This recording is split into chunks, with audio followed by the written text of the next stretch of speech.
President Obama recently signed off on a new round of sanctions targeting Iran's energy and shipping sectors. They build on a range of unilateral and multilateral sanctions against Iranian industry and banks. The measures are aimed at curbing Iran's nuclear program. The West claims Iran is trying to build nuclear weapons. Tehran says the program is for civilian purposes.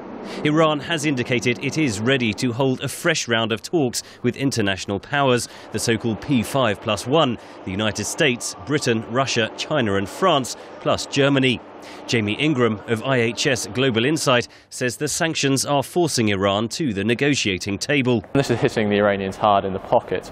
Also, with the restrictions on imports, there's growing food shortages. EU trade with Iran, even in permitted commodities, has fallen off dramatically in recent months. That's because European banks fear the wrath of the US, says Nigel Kushner, chief executive of W Legal, which advises firms on trading with Iran. The Americans will have a quiet word with them, one suspects, and asks them not to do it. So they won't do it even though they are permitted to do it. And I was speaking yesterday with a Swiss bank who have said, we want to accept payments for medical goods or humanitarian goods that are going to Iran, but we're too scared to do it. Kushner says Iran is looking to countries beyond the jurisdiction of the sanctions to get what it needs. It might take longer, it might be more cumbersome and it might cost them more, but they will often look to countries like China, possibly Turkey, who don't need to comply. The banking sanctions are causing the most pain in Iran, says analyst Ali Fatollah-Nejad of the University of London. You have huge financial and banking sanctions, which is the eye of the storm, from which every other, also civilian branches of the economy are then crippled.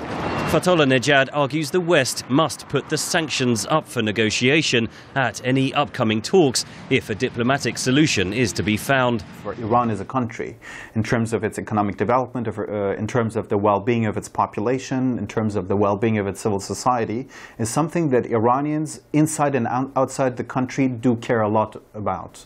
And this is something that has to be put on the table.